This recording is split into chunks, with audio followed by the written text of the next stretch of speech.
Selima Begum. Primary স্কুলের শিক্ষক, 10 বছর বয়সী তার একটি কন্যা সন্তান রয়েছে। স্বামী থাকেন প্রবাসে, খিলগাঁওয়ের একটি ভাড়া বাসায় বসবাস করেন। মেয়েটির ছোট বয়স থেকে মুঠোফোনের স্ক্রিনে কার্টুন দেখে সময় কাটত। বয়স বাড়ার সঙ্গে সঙ্গে ফোনের খুঁটিনাটি বিষয় রপ্ত করে। তার নিজস্ব একটি ফেসবুক আইডিও রয়েছে, যেখানে শিশুটির সমবয়সী অনেক বন্ধু রয়েছে। ইউটিউবে কার্টুন ভিডিওর পাশাপাশি অজান্তেই পর্ন সাইটে প্রবেশ করে শিশুটি। একটা সময় সে মায়ের কক্ষ থেকে আলাদা থাকতে শুরু করে। এর ঠিক কয়েক মাস পর শিশুটি মানসিকভাবে অসুস্থ হয়ে পড়ে। এলোমেলো আচরণ, খাওয়া দাওয়ার প্রতি অমনোযোগিতা, নিজের কক্ষে দরজা বন্ধ করে বেশিরভাগই একা একা থাকে। পরে শিশুটিকে স্থানীয় একটি হাসপাতালের মানসিক স্বাস্থ্য বিভাগের চিকিৎসকের কাছে নিয়ে গেলে পর্নোগ্রাফির বিষয়টি সামনে আসে। এটি কোনো কল্পকাহিনী নয়, এই সমাজেরই বাস্তব ঘটনা। বর্তমানে দেশের শিশুদের পর্নোগ্রাফিতে আসক্তি যেমন বাড়ছে, তেমনি বাড়ছে শিশুদের নিয়েই পর্নোগ্রাফি তৈরির মতো অপরাধ।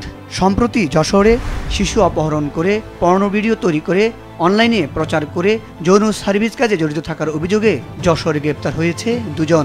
এ সময় আটককৃতদের কাছ থেকে নগ্ন ভিডিও ধারণ কাজে ব্যবহৃত 3টি মোবাইল ফোন সেট, 10টি হোয়াটসঅ্যাপ, ইমো ও ফেসবুক আইডি পাওয়া গেছে। প্রায়ই দেশের বিভিন্ন স্থানে এই অপরাধে জড়িত বেশ কয়েকজন আটকের খবর পাওয়া গেছে। গতকালই দিনাজপুরের ঘোড়াঘাটে টিকটকের আড়ালে শিশুদের দিয়ে পর্নোগ্রাফি তৈরির অপরাধে মোতাহের হোসেন ও মেজিবা মিয়া নামের 2 ব্যক্তিকে গ্রেপ্তার করেছে পুলিশ। গত বছরের এপ্রিলেই দেশের সুপরিচিত শিশু সাহিত্যিক ও আন্তর্জাতিক শিশু পর্নোগ্রাফি চক্রের মূল হোতা টিপু কিবরিয়া সহ 2 জনকে আটক করে ডিএমপির সিটিটিসি ইউনিট। অভিযানে তাদের কাছ থেকে 25,000 শিশু পর্নোগ্রাফির অশ্লীল ছবি আর 1,000-এর উপর ভিডিও কন্টেন্ট জব্দ করে। সে সময় উদ্ধার করে পর্নোগ্রাফির শিকার এক ভুক্তভোগী শিশুকেও। গত বছরের সেপ্টেম্বর মাসে হওয়া বাংলাদেশ শিশু একাডেমিতে অনুষ্ঠিত অনলাইনে বাংলাদেশ শিশুদের সুরক্ষা বিষয়ক গবেষণায় দেখা গেছে, ইন্টারনেটে 18 বছরের কম বয়সী শিশুদের 90% কমপক্ষে একবার পর্নোগ্রাফি দেখছে। গবেষণায় বলা হয়, বর্তমানে ছেলে শিশুদের ইন্টারনেট ব্যবহারকারীর সংখ্যা 72%।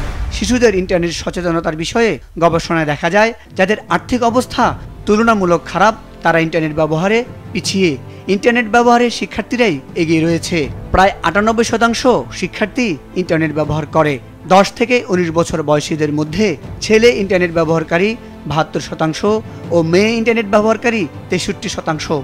ইন্টারনেট ব্যবহার শুরুর দিক থেকে 13 থেকে 15 বছর বয়সীরাই এগিয়ে, যারা কোনো না কোনোভাবে পর্ন বা নগ্ন সাইটে প্রবেশ করছে। সিআইডি সাইবার পুলিশ সেন্টারের তথ্য বলছে, দিন দিন বিস্ময়করভাবে বাড়ছে শিশু পর্নোগ্রাফির সংখ্যা। প্রতিদিন গড়ে 2,500-এরও বেশি এ সংক্রান্ত কন্টেন্ট ডিজিটাল ডিভাইসের পাশাপাশি রাখা হচ্ছে বিভিন্ন অ্যাপভিত্তিক স্টোরেজে। সর্বপ্রথম শিশু পর্নোগ্রাফি সংক্রান্ত সাইবার ক্রাইমের একটি ভিডিও সরবরাহ করে এ ব্যাপারে বাংলাদেশ পুলিশকে সতর্ক করেছিল যুক্তরাষ্ট্রভিত্তিক অলাভজনক সংস্থা national centre for missing and exploited children NCMEC। ওই ভিডিও ছিল 2020 সালে গাজীপুরের একটি 10 বছরের শিশুর। বিশেষজ্ঞরা মনে করছেন, বাংলাদেশে ব্যবসাভিত্তিক পর্নোগ্রাফি বড় আকারে এখনও শুরু না হলেও দিন দিন এর পরিধি বেড়েই চলছে। পরিবার এবং আইনশৃঙ্খলা রক্ষাকারী বাহিনী থেকে শুরু করে সংশ্লিষ্ট কর্তৃপক্ষ সতর্ক না হলে শিশুদের দিয়ে পর্নোগ্রাফি তৈরি এবং শিশুদের পর্ন আসক্তি বাড়তেই থাকবে। মুজাহিদ সাকিব, মাছরাঙ্গা নিউজ ডেস্ক।